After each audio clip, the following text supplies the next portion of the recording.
ओम शांति।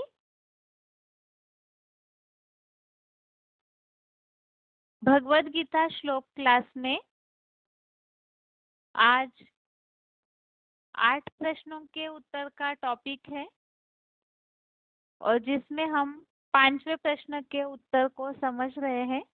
पतित पावनी गंगा नहीं है तो शंकर के ऊपर सिर पर विराजमान क्यों है। और इस प्रश्न के उत्तर में हमने इस बात को समझा है कि भक्ति मार्ग में गंगा को अर्थात गंगा नदी को पावन बनाने वाली के रूप में माना जाता है और वास्तव में जो स्थूल पानी की गंगा नदी है, जो पंच तत्वों के इसमें पानी भी तत्वों में से एक भाग है, तो उस पानी को बहाने वाली जो गंगा है, जो पहाड़ों से उतरते हुए बहती है, तो उस गंगा के पानी से मनुष्य आत्माओं के पाप नहीं धुलते हैं।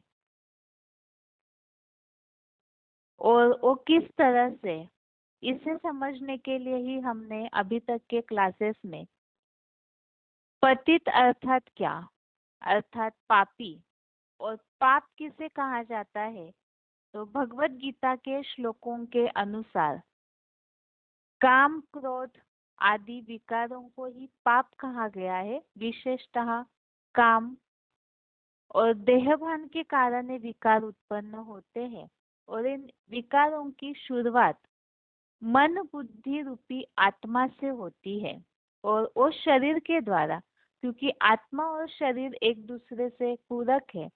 आत्मा बिना शरीर के कार्य कर नहीं सकती, तो इसीलिए आत्मा शरीर के द्वारा ही पाप कर्मों को करती है।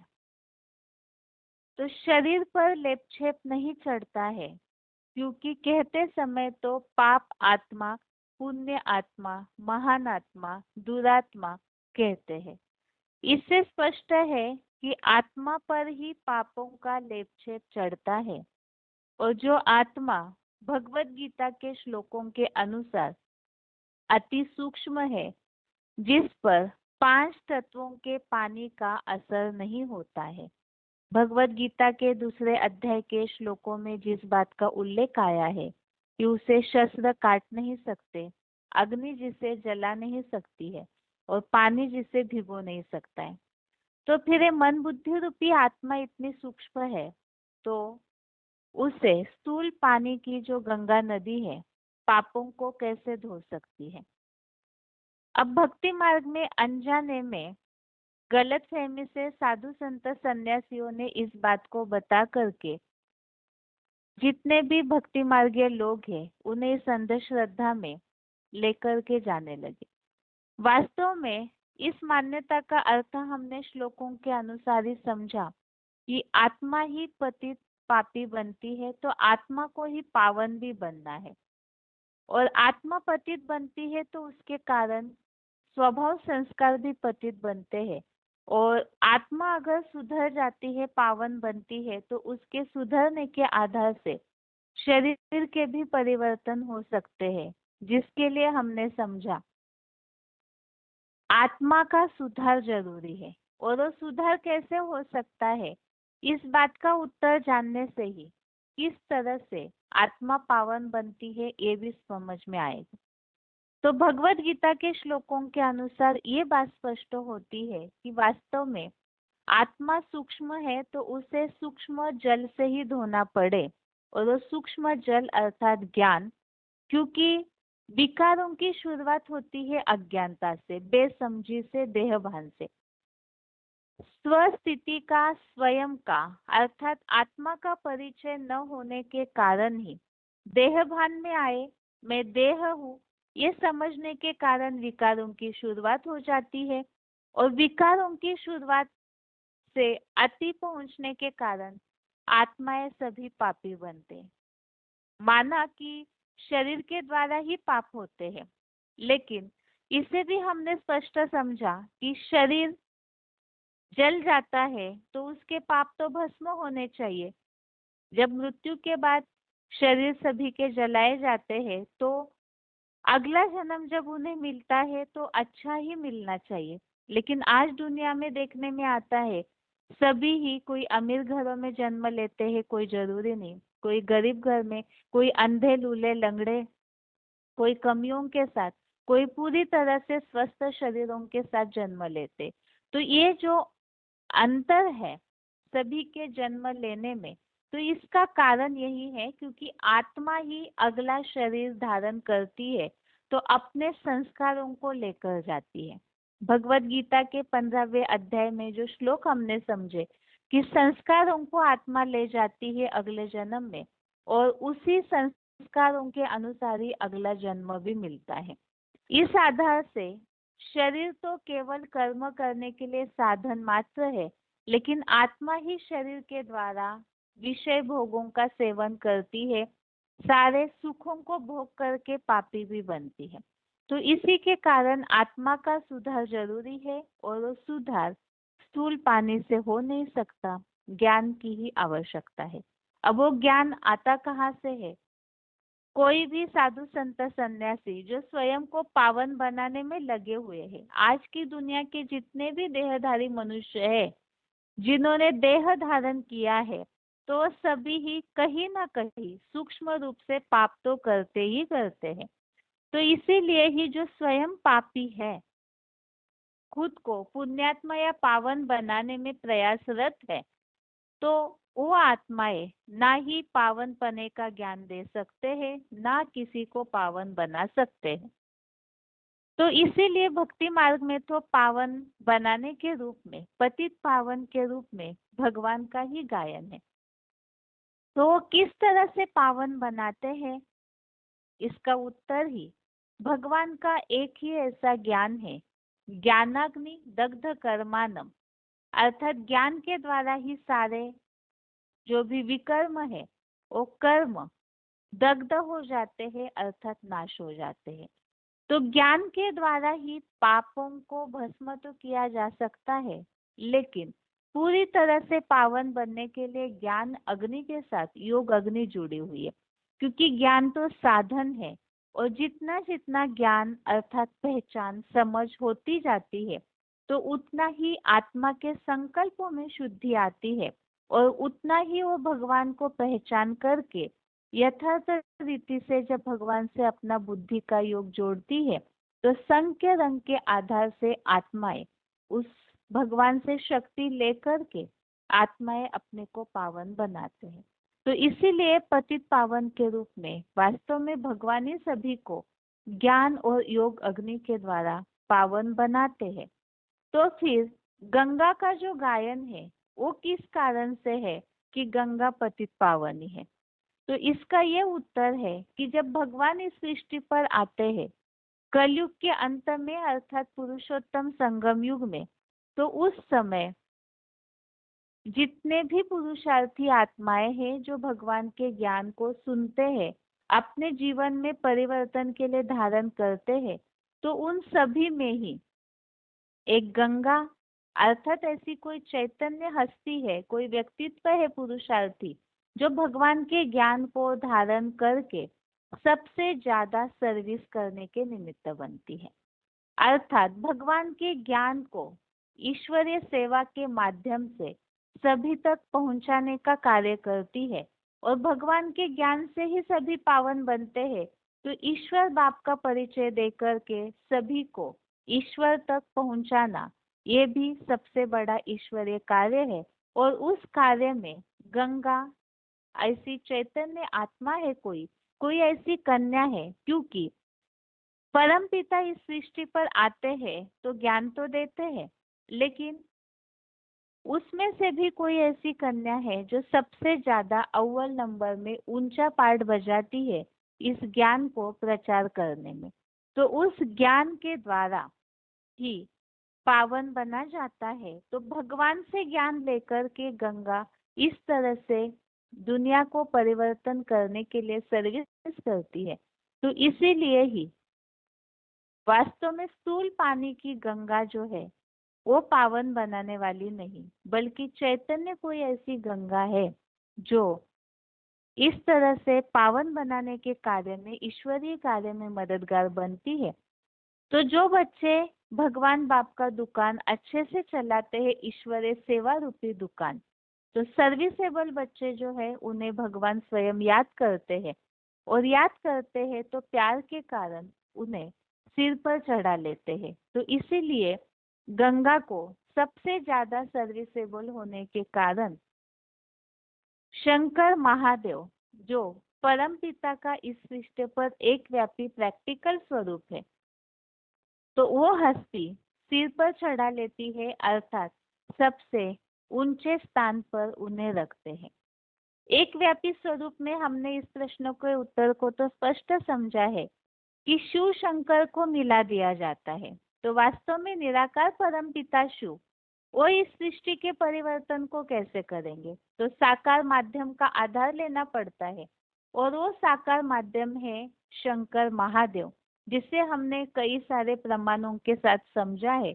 तो वो शिव और शंकर का प्रैक्टिकल स्वरूप जो है, उनके यादगार चित्रों में गंगा नदी को सिर पर दिखाया जाता है। इसका यही कारण है, वो कोई चैतन्य आत्मा है, कोई ऐसी कन्या है जो सबसे ज्यादा सर्विसेबल बनती है, और सागर से मिलकर, अर्थात परम पिता से मिलकर के वो उनके कार्य को बढ़ाने के लिए मददगार बनती है। तो इसीलिए ही गंगा शंकर के ऊपर विराजमान है।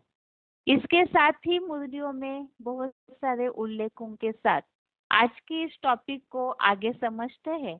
जो पिछले हफ्ते हमने अभी तो संक्षेप में इस प्रश्न के उत्तर को बता दिया है, अभी मुरलियों में आए हुए उल्लेखों के साथ आज के इस टॉपिक को समझते हैं। पिछले हफ्ते हम समझ रहे थे कि वास्तव में किस तरह से आत्माएं जो है पावन थे तो पतित बन जाते हैं, और पतित बन करके दुखों के बंधन में आ जाते हैं। ये जो 5 विकार है, इनसे प्रभावित होने के कारण ही मनुष्य आत्माएं दुखों के बंधन में बन जाती है।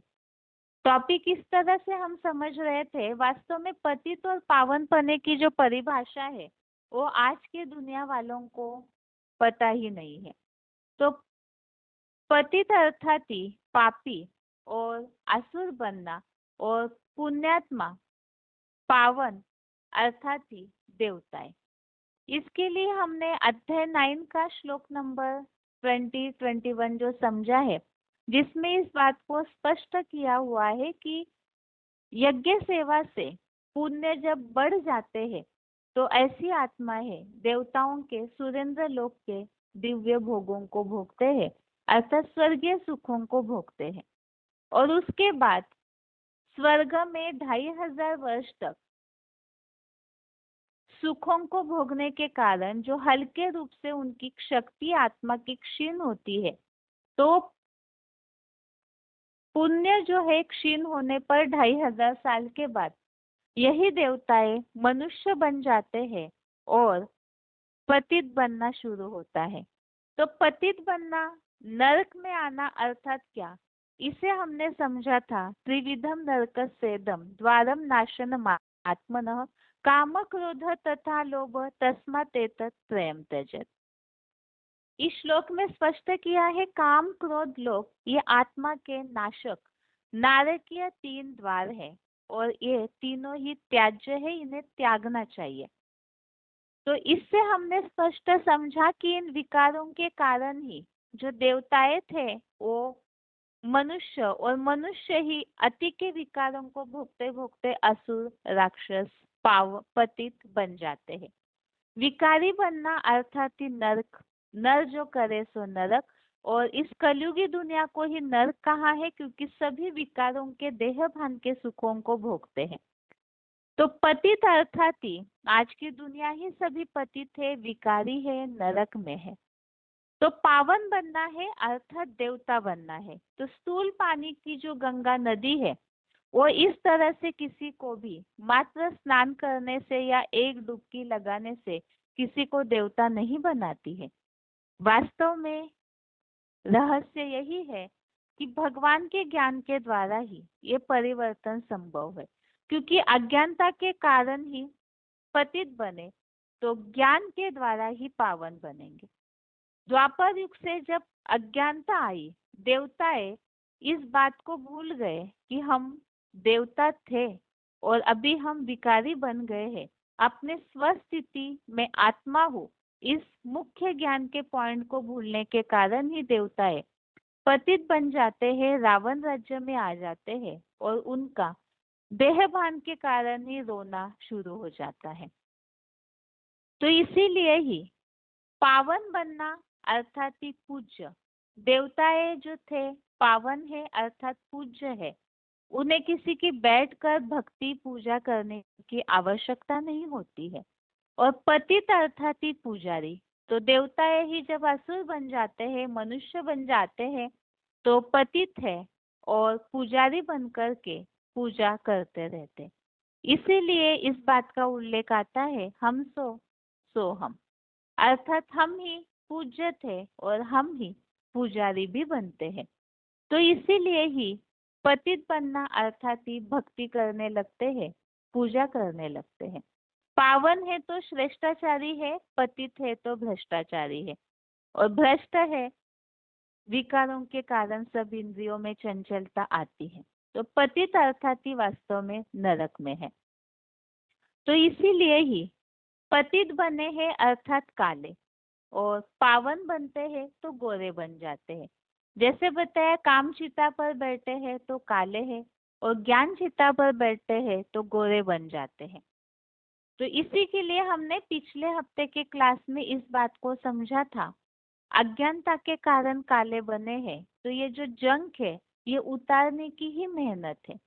ये जंक उतरेगी कैसे? जैसे सोने में खाद मिली हुई है तो उसे तपाया जाता है। सोने में जब खाद मिली हुई है तो उसे तपाया जाता है और उससे फिर जल करके उसका जो मिक्सचरिटी है खाद की, अन्य मेटल्स की, वो सारी निकल जाती है।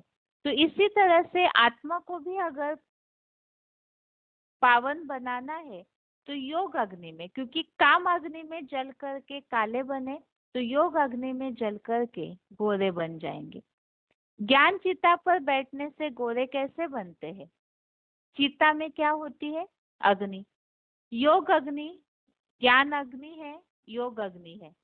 अग्नि में खाद वाला सोना डाला जाता है तो सोना भी शुद्ध हो जाता है। स्थूल अग्नि है और एक ज्ञान और योग की सूक्ष्म अग्नि है। तो इस ज्ञान अग्नि में, इस योग अग्नि में आत्मा को हर समय प्रैक्टिस कराते रहेंगे तो आत्मा गोरी बन जाएगी, पवित्र बन जाएगी। इसीलिए हमने इस बात को समझा था कि भक्ति मार्ग में तो ये सुनते आए हैं कि पानी में स्नान करने से पाप भस्म हो जाएंगे। अब भक्ति मार्ग में तो स्थूल चीजें उठा ली, भगवान को याद करेंगे, स्थूल जड़ मूर्ति को याद करेंगे, पानी में स्नान करने से समझते हैं हम पवित्र हो जाएंगे। वास्तव में पानी जो है वो स्थूल शरीर की सफाई करता है। स्थूल जल से स्थूल शरीर साफ होगा। आत्मा है, उसकी सफाई के लिए ज्ञान जल चाहिए। स्थूल जल से काम नहीं चलेगा। कौन सा जल चाहिए? सूक्ष्म जल, और सूक्ष्म जल है ज्ञान। अर्थात जैसे आत्मा दिखाई नहीं देती वैसे ज्ञान भी बुद्धि से समझने का विषय है। तो अज्ञानता के कारण पाप किए, दुख हुए, तो ज्ञान जो है उसे बुद्धि में, संकल्पों में धारण करके ही पुण्य बन सकते हैं, पाप भस्म हो पाएंगे। तो ज्ञान जल हमारे पापों को भस्म करने की शक्ति रखता है। अगर उस ज्ञान को हम अपने जीवन में प्रैक्टिकल धारण करें तो ज्ञान स्नान करने से हमारे पाप भस्म हो सकते हैं।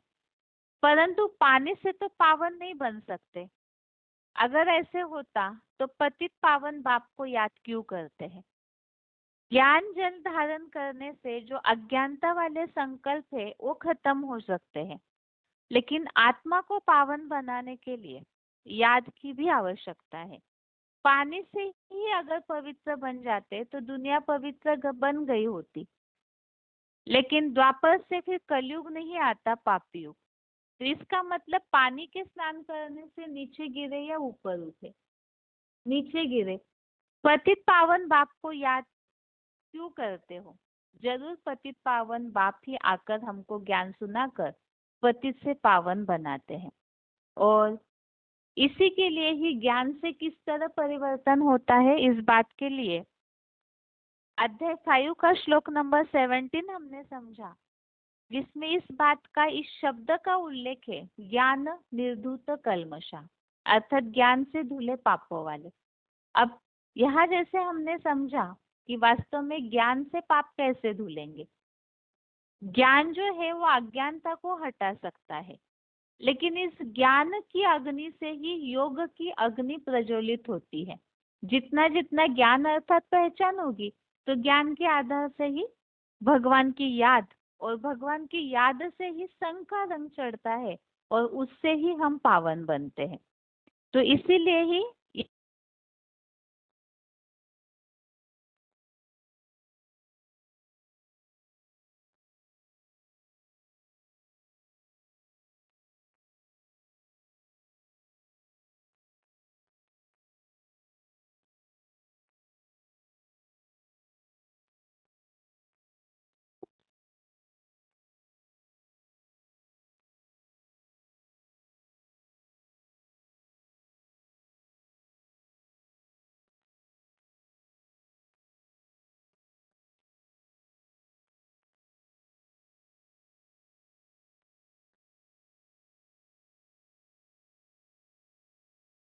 यहाँ टॉपिक हम समझ रहे थे कि ज्ञान अग्नि से ही योग अग्नि तैयार होती है, और योग अग्नि से ही अर्थात भगवान की याद जितनी तीव्र करेंगे, तो उससे ही आत्माओं के पाप भस्म होकर आत्माएं पावन बनती है।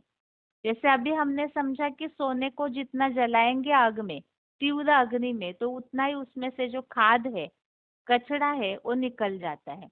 इसी तरह से आत्मा को भी ज्ञान और योग की अग्नि में तपाते हैं, अर्थात निरंतर की ज्ञान और योग की प्रैक्टिस जो है, उससे मन बुद्धि रूपी आत्मा जो है वो पावन बन जाती है। इसी बात को यहाँ पॉइंट्स के द्वारा समझते हैं। VCD number 2889, VCD number 2889।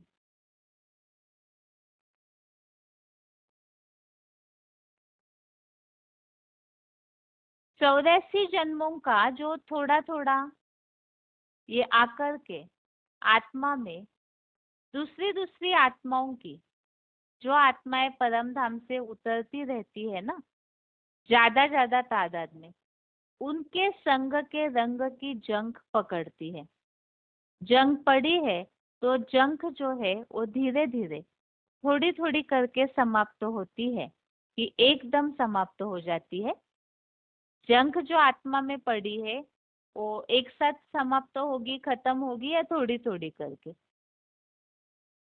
पुरुषार्थ लंबे समय करना पड़ता है। हाँ, कोई को कम समय, कोई को ज्यादा समय। वो जो जंग पड़ी हुई है वो भस्म हो जाएगी। काहे से? ज्ञान अग्नि से और योग अग्नि से। जिसको जितना ज्ञान मिलता है, जितनी ज्ञान की अग्नि जागृत करता है, उतना ही उसको योग की अग्नि भी जागृत होती है। योग कैसे? किससे योग? परम पिता परमात्मा से योग। योग माना लगाव, लगन, जुड़ाव।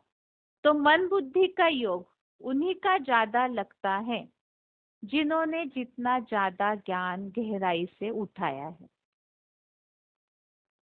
तो आत्मा किस तरह से पावन बनती है भगवान के ज्ञान और याद से, इसे स्पष्ट किया है कि ज्ञान अग्नि और योग अग्नि से आत्मा की जो जंग पड़ी हुई है वो भस्म होगी।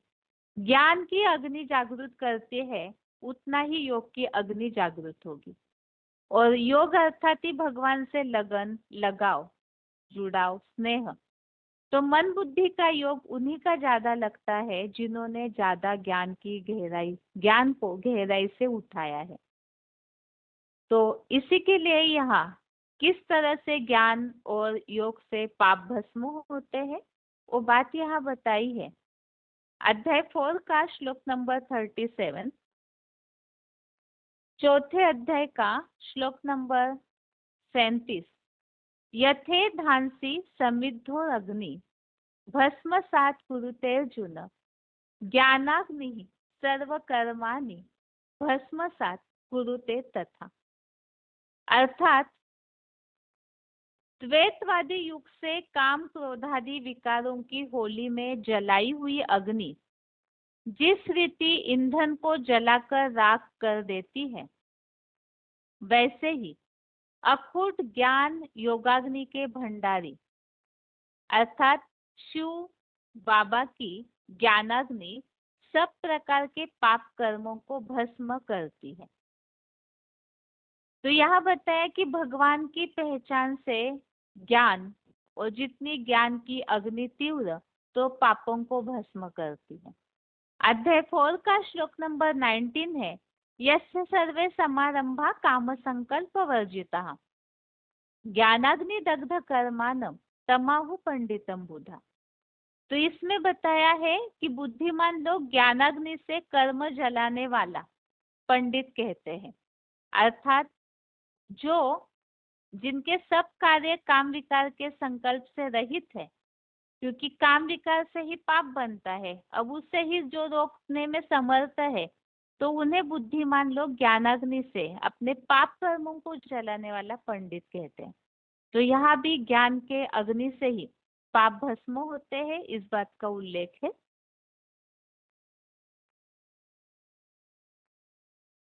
इसी संबंधित पॉइंट है ज्ञानाग्नि दग्ध कर्मानम, VCD 2411, VCD 2411, 2 घंटा 20 मिनट 2 hours 20 minutes के बाद से लिया हुआ पॉइंट। गीता में भी आया है, जब मैं आता हूँ तो किसको ज्ञान देता हूँ? उसे एक का नाम बताओ जिसको मैं सारा ज्ञान देता हूँ, एक को देता हूँ।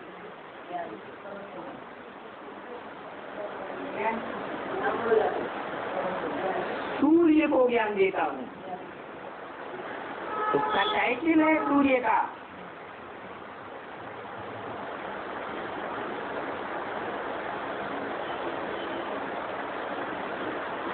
वास्तव में टाइटल है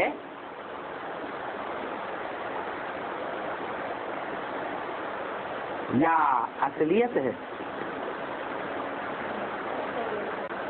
टाइटल है सूर्य का या असल में सूर्य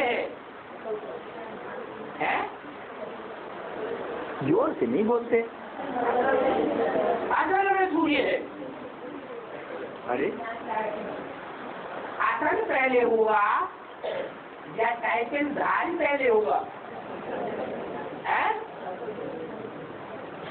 टाइटल धारी है या असल में सूर्य है?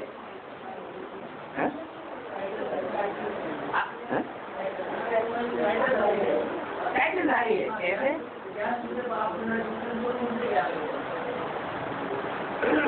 सूर्य सदा डिटैच रहने वाला है।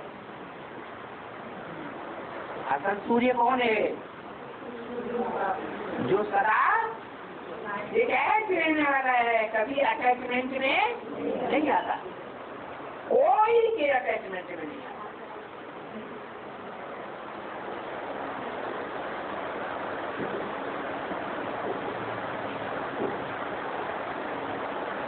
अपने अटैचमेंट में भी नहीं, उसे कहा जाता है सूर्य। स्वयं को भी जलाता है। सूर्य क्या करता है?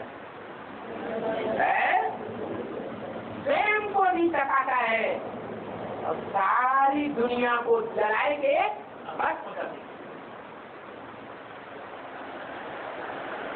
देवान को जलाए के भस्म कर देता। वो है ज्ञान सूर्य, निराकार। ज्ञान आग्नि दग्ध कर्माणम, क्या वो निराकारी आत्माओं का बाप निराकारी ज्ञान सूर्य शिव क्या करता है? जो भी साकार मनुष्य शक्ति में है, चाहे वो देव आत्माएं हो, चाहे मनुष्य आत्माएं हो, ऋषि मुनियों की आत्माएं हो, राक्षसी आत्माएं हो, प्राणी मात्र की आत्माएं हो, सबके देह को, देवान को क्या कर देता है? भस्म कर देता।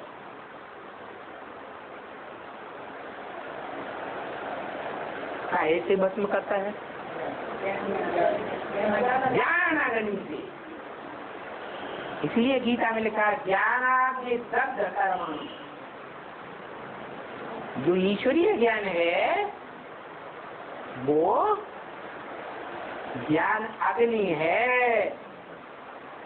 उसे ज्ञान अग्नि में जन्म जन्मांतर के पाप और पुण्य दोनों ही भस्म हो जाते हैं। क्योंकि पुण्य भी रह जाएंगे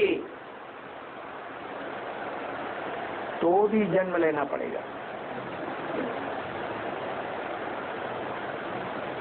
और पाप रह जाएंगे तो दुखी देह, दुख देने वाली देह का जन्म लेना ही पड़ेगा। तो वो है ज्ञान सूर्य असली, लेकिन निराकार। वो स्वयं कहता है मैं त्रिकालदर्शी तो हूँ, परंतु मात्र त्रिकालदर्शी नहीं। प्रैक्टिकल में मैं त्रिकालदर्शी नहीं। मेरे को शरीर ही नहीं है, शरीर की कर्म इंद्रियां ही नहीं है, प्रैक्टिकल में कैसे करूंगा? तो मैं जब आता हूँ तो जिस तन में प्रवेश करता हूँ वो तनधारी प्रैक्टिकल है। और प्रैक्टिकल में भी क्या है? प्रैक्टिकल में क्या धारण करता है? जो गायन होता है पहले तदेव माता, बाद में पिता है। हाँ, जो निराकार आत्माओं का निराकार बाप है, उस निराकार बाप का जो निराकारी वर्ग का ज्ञान का है ईश्वरीय ज्ञान, उस ईश्वरीय ज्ञान को वो धारण करता है, सत्य को धारण करता है, या सत्य को धारण करता है।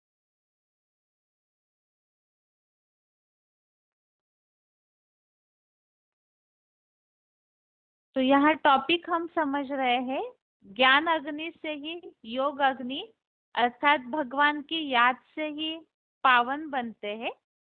इसी संबंधित पॉइंट है VCD 2227, VCD नंबर 2227। क्या करता है सूर्य? कचड़े को सुखा देता है, जला देता है। इसलिए कवियों ने सात्विक स्टेज में गायन किया है भानु प्रशानु। प्रशानु माने आग, भानु माने सूर्य। भानु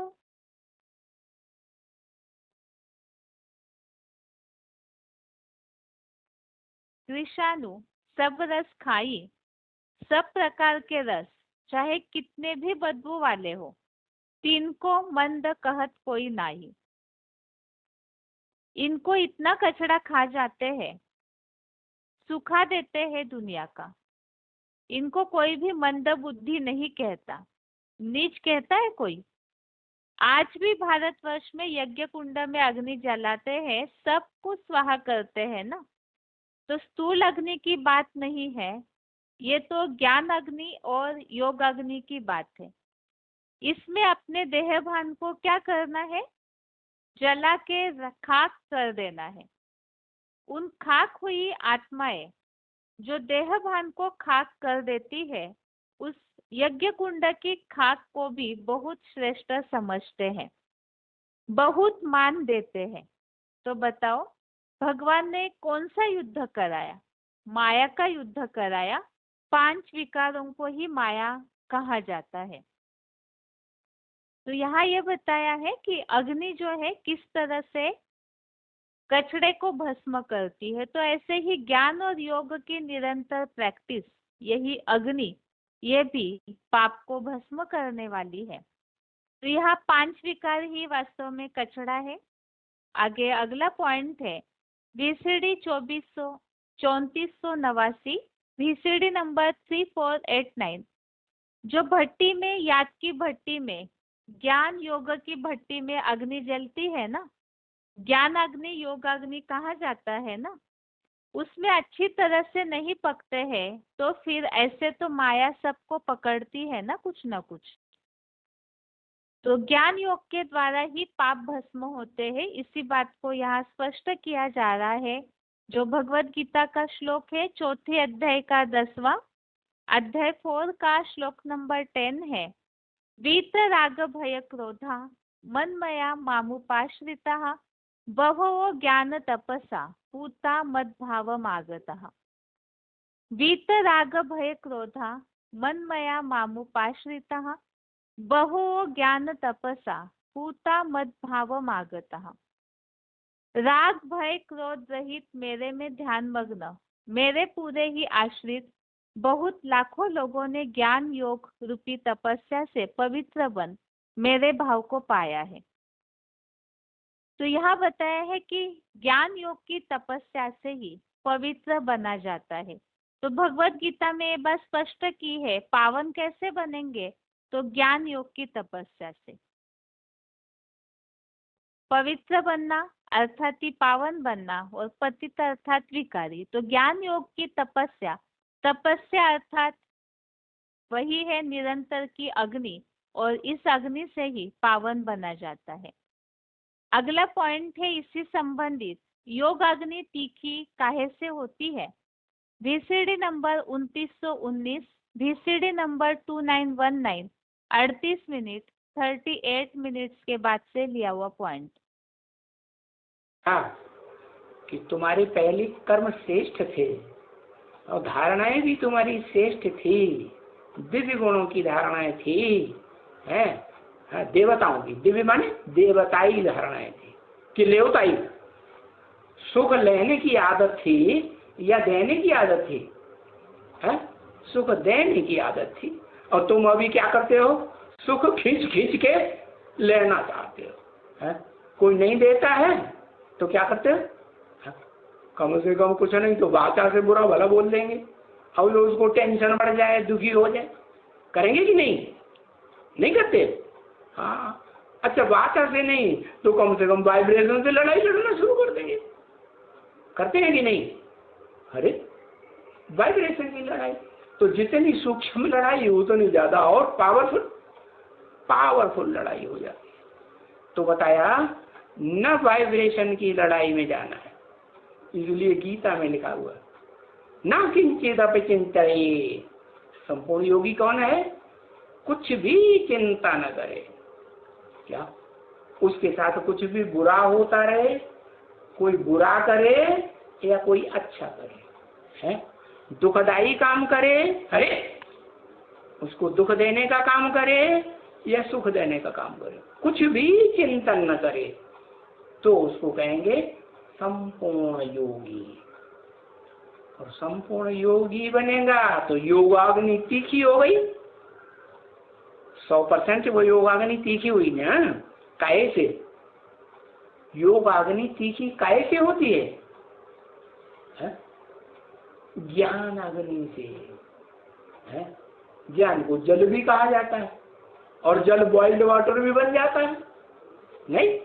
हाँ, तो बाप कहते हैं मैं पहले पहले तो ठंडा ठंडा ज्ञान जल देता हूँ, फिर बाद में, हाँ बाद में फिर कड़क कड़क गरम गरम मसालेदार ऐसा गरम ज्ञान जल छोड़ता हूँ। किसी के ऊपर बॉइल्ड वाटर डाला जाए तो क्या करेगा? उछल जाएगा कि नहीं? हाँ, उछलेगा कि नहीं? हाँ, सहन नहीं कर पाएगा।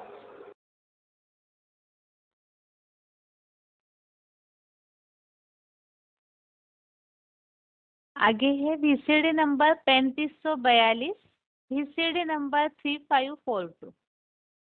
तुम्हारे में से कोई गए होंगे जो पुरी में गए, तो देखो वहां भी चावलों का हंडा चढ़ाते हैं, तो वो भी पूरा 4 हिस्से आपे ही हो जाते हैं, समझे ना। तो ऐसी युक्ति रखी हुई है समझाने के लिए कि तुम बच्चे आत्मा रूपी चावल हो ना, जिनका देहभान का छिलका उतर जाता है। तो ऐसे चावलों को योग अग्नि पर रखो, ज्ञान अग्नि पर रखो, चावल रूपी आत्माओं को तो ठीक कर के उसमें कुंड में पकाते हो। यहाँ कौन सा ठिक्कर है? ये शरीर क्या है? मिट्टी का ठिक्कर है ना, तो उस कुंड में पकाते हैं ज्ञान योग की अग्नि में। अगला पॉइंट है VCD नंबर 3280, VCD नंबर 3280। ज्ञान सूर्य आग का गोला है कि नहीं, इसलिए इस ज्ञान को ही कहा जाता है अग्नि। इस सृष्टि की शुरुआत कहाँ से होती है? योग अग्नि से या ज्ञान अग्नि से? पहले योग या पहले ज्ञान? पहले ज्ञान। हाँ, पहले ज्ञान।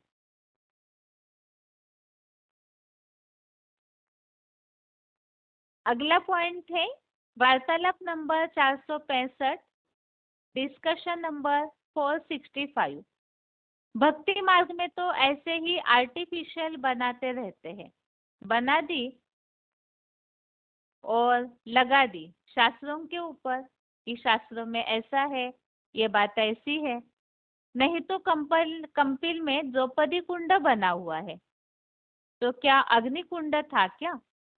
अग्नि से कोई द्रौपदी पैदा होती है? ये तो ज्ञान अग्नि है, योग अग्नि है। ज्ञान अग्नि से अपना अपना पार्ट, योग अग्नि से अपना अपना पार्ट क्लियर हो जाता है। तो यहाँ ये बात बताई हुई है, ये सारे पॉइंट्स में मुख्य बात ये बताई जा रही है कि ज्ञान अग्नि से योग अग्नि और योग अग्नि से फिर ये बातें सारी स्पष्ट हो जाती हैं। आगे है तीव्र ज्ञान अग्नि से ही तीव्र योगाग्नि तैयार होती है।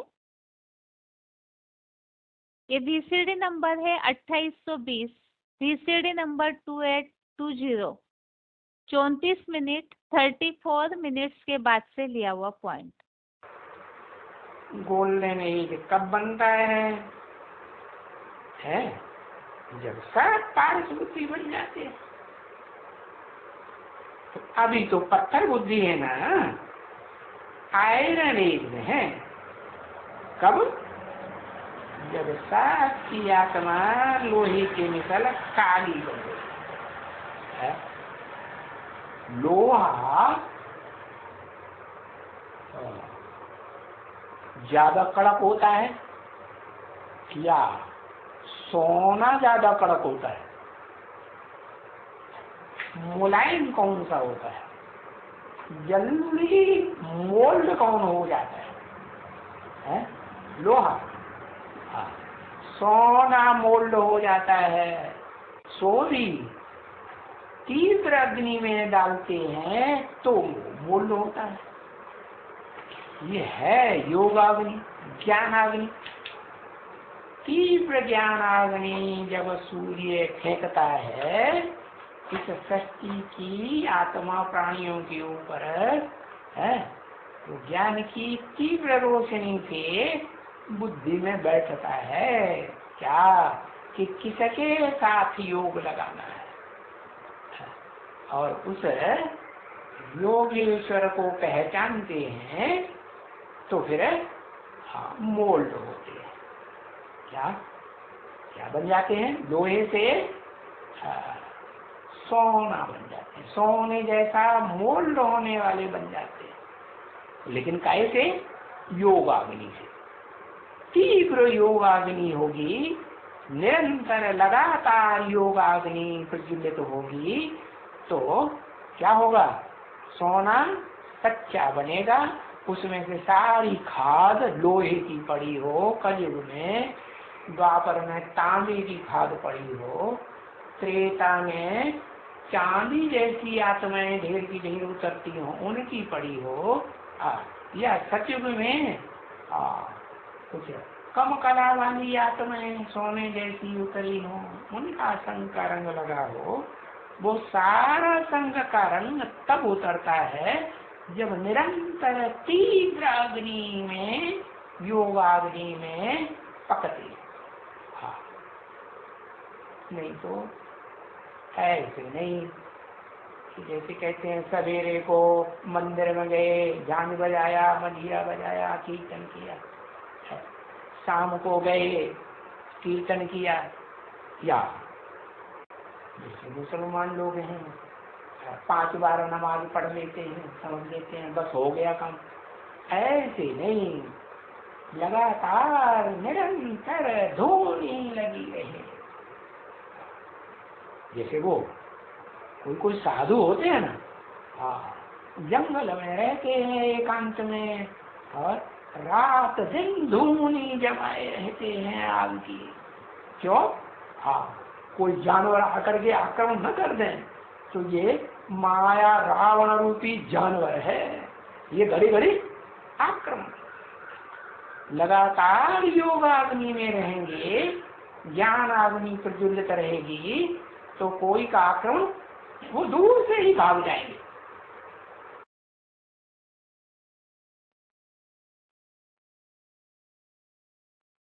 अभी योग अर्थात ही भगवान की याद से ही पावन बनते हैं। इस बात के लिए, क्योंकि बात यहाँ हमारी चल रही है कि गंगा के जल से पावन नहीं बनते हैं, तो पॉइंट्स के द्वारा और गीता के आधार से हमने समझा ज्ञानाग्नि दग्ध कर्मानम, ज्ञान निर्धूत कल्मषः, अर्थात ज्ञान के द्वारा ही पाप भस्म होते। अब ज्ञान के द्वारा पाप कैसे भस्म होते? तो जितनी ज्ञान की अग्नि तीव्र, अर्थात ज्ञान की पराकाष्ठा जितनी तीव्र होती है, तो उतना ही याद अच्छे से करेंगे, पहचान अच्छी होगी, ज्ञान अच्छा होगा, तो उतनी ही भगवान की याद भी अच्छी आएगी। और भगवान की याद से जो संग का रंग लगता है, उस संग के रंग के आधार से ही पाप भस्म होते, और जो कनेक्शन है भगवान से जुड़ा हुआ, उसी से ही पाप भस्म हो जाते हैं। और इसी बात को यहाँ स्पष्ट किया है VCD नंबर 748, VCD नंबर 748। अब गंगा तो पतित पावनी है ही नहीं। पतित पावनी कौन हो सकता है? जिसके ऊपर पतित पने का कोई लेपछेप न लगे। और गंगा तो पानी अब कैसे हो गया? बहुत गंदा। तो लेपछेप लगा ना, जिसके ऊपर खुद ही संग के रंग का लेपछेप लग जाए, और दूसरों को पतित से पावन कैसे बनावेगा? तो इसीलिए भी गंगा पावन नहीं बना सकती, क्योंकि उसका खुद का पानी ही मैला है।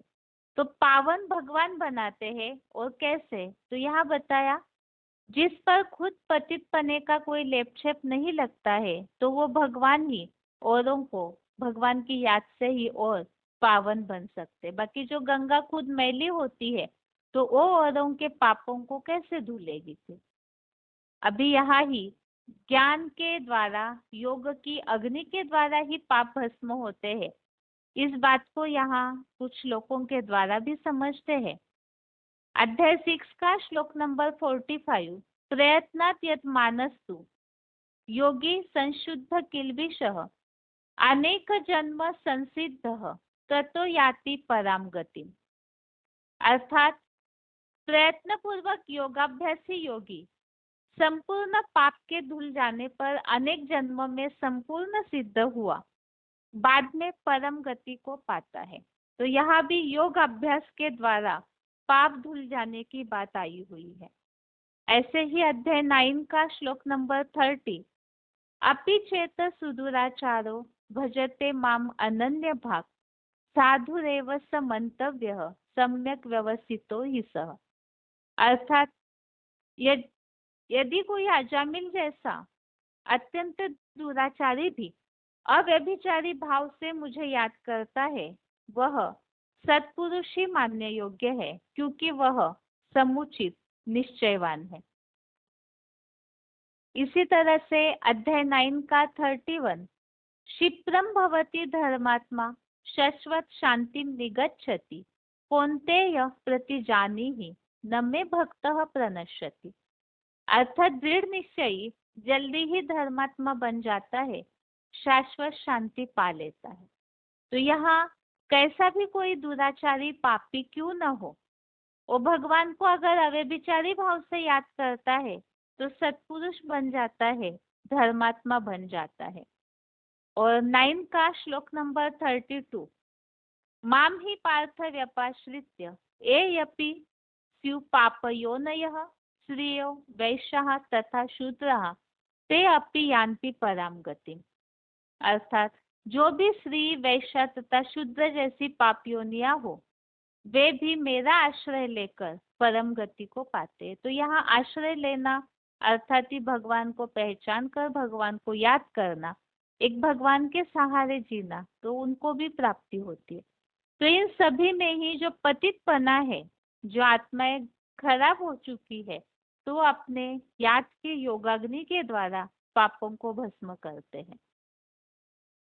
आगे पॉइंट है VCD number 530, VCD number 530, 19 minute 19 minutes के बाद से लिया हुआ पॉइंट। फिर भी तुमको पापित से पावन बनना ही है। आत्मा में जो खाद पड़ी हुई है वो निकालनी है। कौन सी खाद पड़ी हुई? कौन सी विकार?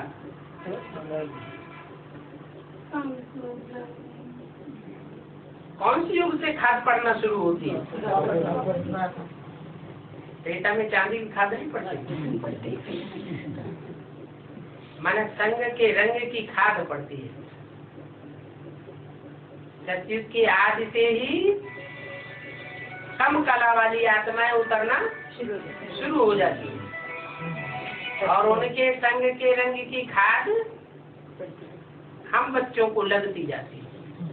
वो ढेर की ढेर आत्माएं उतरती हैं और हम मुट्ठी भर बच्चे होते हैं। तो संग का रंग आखिरी लगता ही है, खाद पड़ती है। आत्मा जो सच्चा होना थी वो इम्प्योर होती जाती है। काहे से?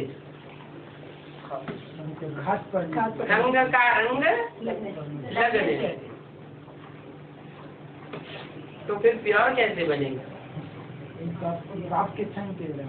अनेक धर्मों में जाने वाली जो आत्माएं हैं उनके संग के रंग में आने से हमारी आत्मा इम्प्योर बन गई। अब प्योर कैसे बने?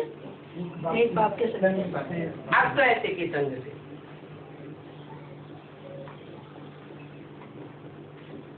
गंगा स्नान से तो आत्मा पवित्र नहीं बनेगी।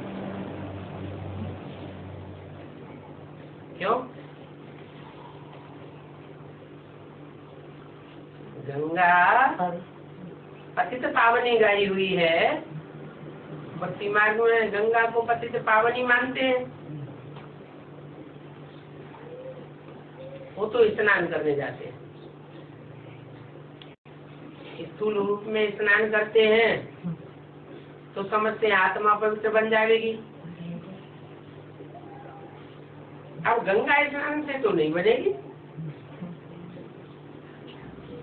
एवं प्योर जो पतित पावन बाप है उसके संग से आत्मा पतित से पावन बनती है।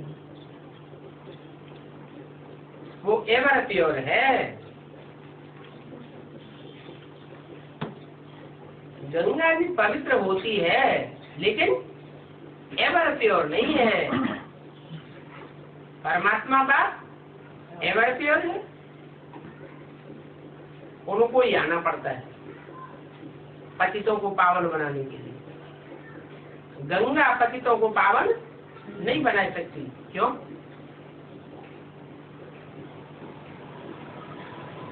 क्योंकि गंगा एवर प्योर नहीं है और बाप एवर प्योर है।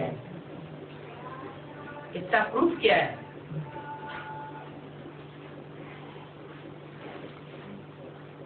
इसका प्रूफ ये है कि गंगा भी कलयुग के अंत में आकर के पतित बन जाती है।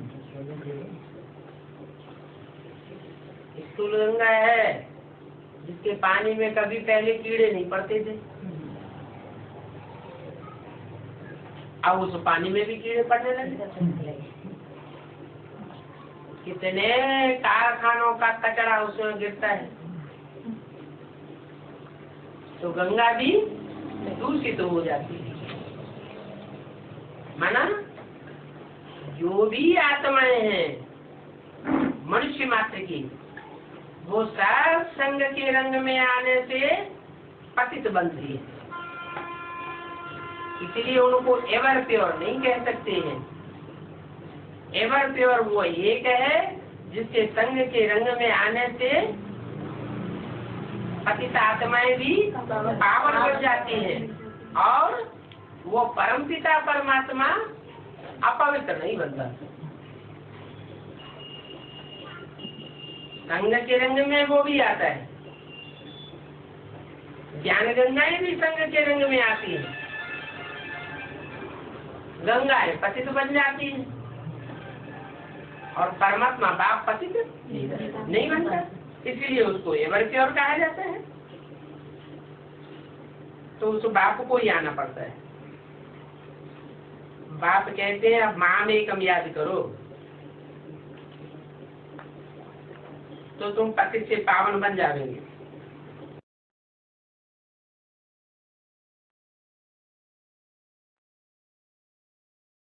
तो इस तरह से हमने इस बात को समझा कि भगवान के ज्ञान के द्वारा और ज्ञान से योग की अग्नि निर्माण होती है, और योग की अग्नि, याद की अग्नि जितनी तीव्र होगी उतने आत्माओं के पाप भस्म हो जाते। तो जब भगवान की याद से ही पाप भस्म हो जाते हैं, तो पतित पावनी के रूप में गंगा का गायन कैसे हुआ? और अगर गंगा पतित पावनी नहीं है तो शंकर के ऊपर विराजमान क्यों है? इस बात के लिए ही समझने के लिए पॉइंट समझते हैं।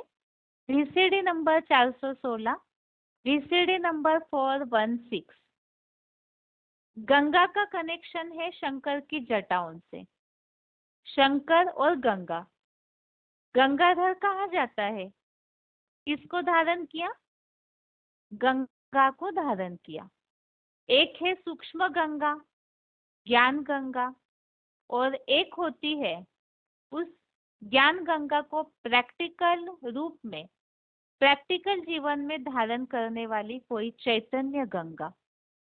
ब्रह्मा के मुख से जो ज्ञान सुनाया, उस ज्ञान को जिसने अपने मस्तक में धारण कर लिया, वो है सूक्ष्म ज्ञान गंगा, शंकर की जटाओं में समा जाती है। अगला पॉइंट है वार्तालाप नंबर 1515, डिस्कशन नंबर 1515। भक्ति मार्ग में गायन क्यों है कि गंगा में स्नान करेंगे तो तुम पाप मुक्त हो जाओगे। इसका मतलब यह है कि कन्या जो है वो पवित्र होती है, और कन्या के मुख से ज्ञान सुनेंगे तो ज्ञान भी कैसा होगा? पवित्र होगा। अगला पॉइंट है वार्तालाप नंबर 1147, डिस्कशन नंबर 1147। बाप जिनको बहुत प्यार करते हैं उनको सर पर चढ़ाए लेते हैं। कौन है? गंगा। गंगा को सर पर चढ़ाया हुआ है। सन्यासी लोग गंगा को बहुत पूजते हैं, बहुत मानते हैं। यानी गंगा हो गई मुखिया, और सन्यासी जब निकलेंगे तब तुम बच्चों की विजय हो जाएगी। तो सन्यासियों में पहले गंगा निकलेगी या सन्यासी निकलेंगे? पहले गंगा निकलती है। गंगा के पीछे पीछे सब सन्यासी निकल पड़ते हैं, और तुम बच्चों की विजय हो जाती है। तो ज्यादा सर्विसेबल कौन सा बच्चा हुआ? कौन सा बच्चा हुआ रुद्रमाला में? गंगा। इसीलिए सर पर चढ़ाया हुआ है। तो यहाँ हम समझ रहे हैं पतित पावनी गंगा अगर नहीं है तो शंकर के सिर पर ऊपर विराजमान क्यों है। तो भक्ति मार्ग में चित्र में दिखाया जाता है, जैसे कहानी हमने शुरू में समझी। माना जाता है कि भगीरथ राजा ने तपस्या की अपने 60,000 पुरखों के उद्धार के लिए।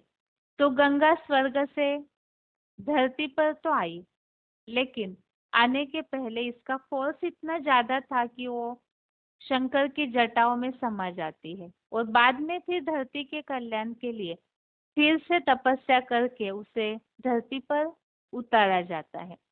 तो ये तो भक्ति मार्गीय कहानी हुई।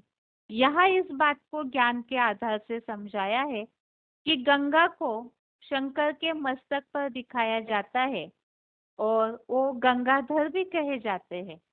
तो एक है सूक्ष्म गंगा जिसे कहा है ज्ञान की गंगा, और दूसरी है उस ज्ञान गंगा को अर्थात ज्ञान को अपने प्रैक्टिकल जीवन में धारण करने वाली कोई कन्या जो चैतन्य गंगा का रूप बन जाती है। और वो किस तरह से, तो उसके लिए यहाँ स्पष्ट किया है पॉइंट में कि गंगा के स्नान से पाप मुक्त अर्थात कन्याएं जो है वो पवित्र होती है, और उन कन्याओं के मुख से जो ज्ञान सुनते हैं तो वो ऐसी कोई कन्या है तो ज्ञान भी वो पवित्र हो जाता है।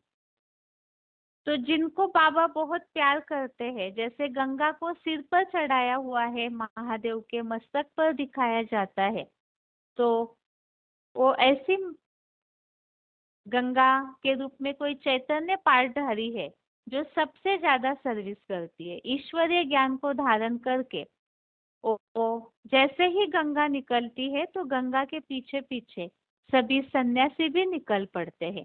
तो ऐसे सन्यासियों की सर्विस करने के निमित्त बन जाती है, इसीलिए ही ऐसे सर्विसेबल को बाबा सर पर चढ़ा लेते हैं। पॉइंट है VCD number 334, VCD number 334, 29 minute 29 minutes के बाद से लिया वो पॉइंट, गंगा शंकर के सिर पर विराजमान क्यों है।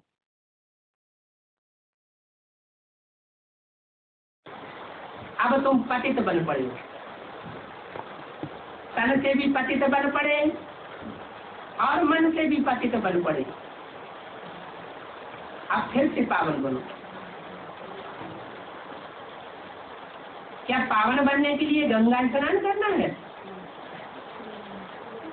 चलो तुम्हारा तो नया जन्म हो गया, दुनिया वालों का तो वही पुराना अलौकिक जन्म है, तुम्हारा तो अलौकिक जन्म हो गया। दुनिया वाले तो पानी की गंगा में स्नान करते हैं, तुम्हारा अलौकिक जन्म होने से पानी का स्नान तो छूट गया। कि कोई अभी भी गंगा स्नान करने जाता है? स्थूल गंगा में कोई बिरला ही जाता होगा, जिसकी बुद्धि में बेसिक नॉलेज भी नहीं बैठी होगी। तो गंगा स्नान करने की तुमको दरकार नहीं, न हद की गंगा स्नान करना, जड़ गंगा में भी स्नान नहीं करना, और चैतन्य जो पानी की गंगाएं हैं उनमें भी तुमको स्नान नहीं करना। नहीं तो बेसिक में तो चैतन्य गंगाओं में स्नान कर ही रहे। जो पानी की गंगाएं हैं कोई नई बात नहीं सुनाती, वही पुरानी पुरानी बातें पड़ी हुई सुनी सुनाई बातें सुनाते रहते। बाप तो आकर के नित्य नई बातें सुनाते, ऐसे बाप के साथ जिन चैतन्य ज्ञान गंगाओं का संबंध जुड़ता है।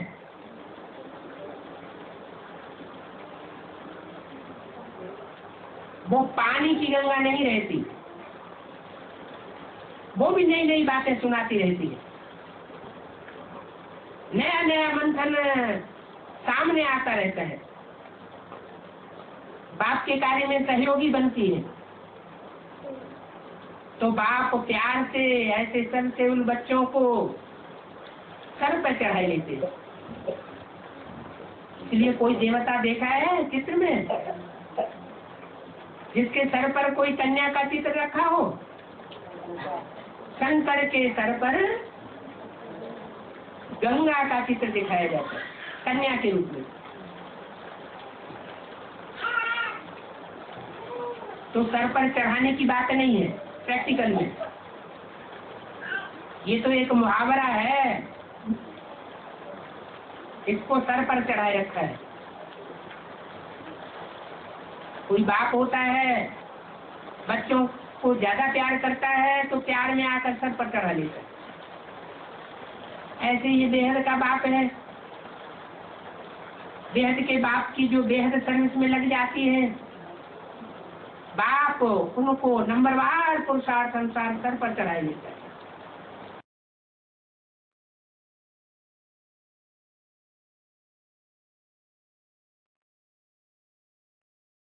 अगला पॉइंट है वार्तालाप नंबर 383, डिस्कशन नंबर 383। पहले पहले डायरेक्ट ज्ञान सागर बाप से, चाहे एडवांस हो चाहे बेसिक हो।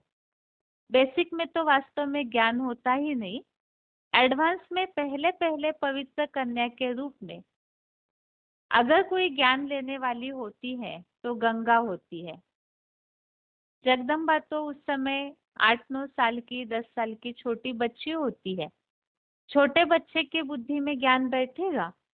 एडवांस ज्ञान की इतनी गहराइयों की बातें जो सगीर बुद्धि नहीं बन पाती, उनकी बुद्धि में पूरा नहीं बैठ पाता।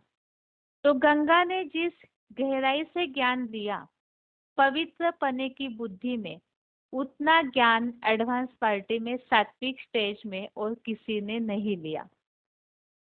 अर्थात सात्विक अवस्था में गंगा जो है, एडवांस के सात्विक अवस्था में, अर्थात जहाँ भगवान बाप डायरेक्ट गहरे ज्ञान की ईश्वरीय पढ़ाई पढ़ाते हैं, तो उस गहरी ईश्वरीय पढ़ाई को चैतन्य जो आत्मा है गंगा, जो उनके पुरुषार्थ और उनके कार्य के आधार से उन्हें जो आध्यात्मिक रूप से नाम मिलता है, तो वो गंगा, वो आत्मा जो है इस ज्ञान को सबसे पहले पहले धारण करती है। जैसे कि हमने 10वें अध्याय में इस बात को समझा था, विभूतियों में गंगा का भी एक नाम आया हुआ है, जाह्नवी के रूप में। तो यहाँ पर विभूतियों के रूप में गंगा को क्यों बताया है, तो इसे हमने जैसे कि विभूति योग में भी समझा है कि वास्तव में कोई ऐसी आत्माएं होती है जो ईश्वरीय ज्ञान में आने के बाद ज्ञान को सबसे पहले अर्थात तीखे रीति से धारण करते हैं और उस आधार से उतना ही सर्विसेबल भी बनते हैं। तो उन्हें जब अपने आध्यात्मिक पार्ट की जानकारी हो, तो उस आधार से उन्हें ये नाम दिया हुआ है। तो ये उनके कार्य के आधार से वो आत्मा भविष्य में इस तरह से जो पार्ट बजाती है, उस आधार से उन्हें नाम दिया है गंगा। तो वो आत्मा सबसे पहले ईश्वरीय ज्ञान को धारण कर लेती है। और आगे जैसे बताया है पॉइंट वार्तालाप नंबर 1515, डिस्कशन नंबर 1515, उत्तर भारत की गंगा के लिए बोला है, ज्ञान गंगाएं निकली अंत में। जैसे भारत माता के लिए बोला है, भारत माता शिव शक्ति अवतार अंत का यही नारा है, ऐसे ही गंगा के लिए भी ये बात लागू होती है। जो अंत में है सो आदि में रही होगी कि नहीं रही होगी। एडवांस के आदि में वही थी जिसने परमपिता परमात्मा से डायरेक्ट बैठ करके ज्ञान की गहराइयों को समझा। अगला पॉइंट है VCD नंबर 2385, VCD नंबर 2385। बहुत प्यारा बच्चा होता है ना, तो प्यार में आकर बाप क्या करते हैं, बच्चों को सर पर चढ़ा लेते हैं। कोई सेवा करता है तो बाप को बहुत प्यार आता है। जैसे गंगा ने बहुत ज्ञान की सेवा की, तो बाप को प्यार आया, क्या किया, गंगा को सिर पर चढ़ा लिया। तो यहाँ तो जैसे हमने पॉइंट में समझा, स्थूल में कोई सिर पे चढ़ाने की बात नहीं है, बल्कि यहाँ उनको ऊंचे पद के हिसाब से ऊंचा उनका नाम वाला होना, इस भाव से इस बात को बताया है कि ज्यादा सर्विसेबल है तो बाप उन्हें सिर पर चढ़ा लेते हैं। आगे इसी संबंधित पॉइंट है, गंगा शंकर के सिर पर विराजमान क्यों है। VCD number 2217, VCD number 2217। जो भारतीय परंपरा में शंकर के सर के ऊपर 8 की माला रखी हुई दिखाई जाती है, जिन्हें भगवान बाप अपने से भी ऊंचा रखते हैं।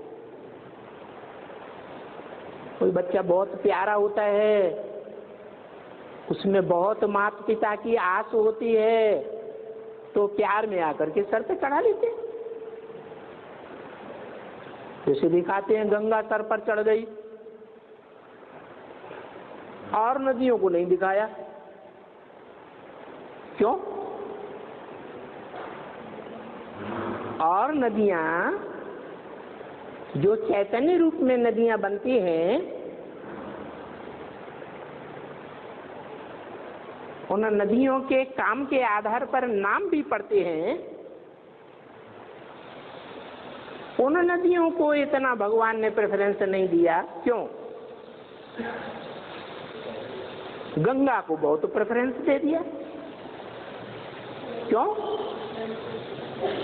जो दुकान संभालने वाले बच्चे होते हैं, बाप की दुकान को, कारखाने को संभालते हैं, तो उन बच्चों के प्रति प्यार होता है ना बाप का। बाप का प्यार चाम से होता है या काम से होता है? तो भगवान बाप भी देखते हैं कि जो मेरा कार्य है, ईश्वरीय ज्ञान सारे संसार में फैलाना, ज्ञान सुना करके, ईश्वरीय ज्ञान दे करके पतितों को पावन बनाना, इस कार्य में जो चैतन्य नदी सबसे आगे जाती है, उसका नाम भक्ति मार्ग में भी बहुत प्रसिद्ध है। और भगवान बाप भी उसे अपने सर के ऊपर चढ़ा के रखते, क्योंकि काम लेना है। जैसा काम वो गंगा करती है, ऐसा काम और कोई नहीं करता।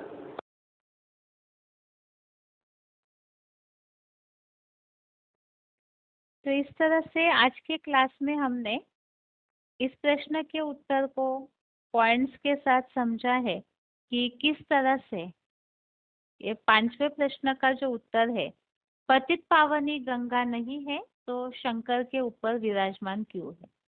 तो वास्तव में स्थूल पानी की जो गंगा नदी है वो पावन नहीं बनाती है, बल्कि ये कोई चैतन्य हस्ती है, कोई ऐसी कन्या है जिसके द्वारा भगवान का ज्ञान सुनकर समझकर वो सबसे ज्यादा ईश्वरीय कार्य में मददगार बनती है। ज्ञान ही जल है, तो शंकर महादेव वो भगवान के ज्ञान को सबसे पहले धारण करते हैं। उनके द्वारा प्रैक्टिकल में कलयुगांत में जब सृष्टि को पावन बनाने का समय होता है, तो उस समय सबसे पहले ईश्वरीय ज्ञान को सात्विक अवस्था में धारण करने वाली वो गंगा जैसी कोई चैतन्य कन्या है, जो ज्ञान के आधार से सबसे ज्यादा सर्विस करने के निमित्त बनती। क्योंकि जो जितना ज्यादा ज्ञान को ग्रहण करेंगे, गंगा द्वारा जो ज्ञान का प्रचार प्रसार या सर्विस की जाती है, तो उस ज्ञान को आत्माएं धारण करती है और भगवान से जुड़ जाती है। तो भगवान से जुड़ने के लिए गंगा बीच में बन करके इस तरह से ईश्वरीय कार्य में मददगार बनती है। और जैसे बताया कि गंगा के सन्यासियों को ज्यादा फॉलोवर दिखाया जाता है, तो ये चैतन्य गंगा जो ईश्वरीय ज्ञान को प्रैक्टिकल में आए हुए भगवान को पहचान करके साधु संत सन्यासियों की सर्विस करने के निमित्त बन जाती है।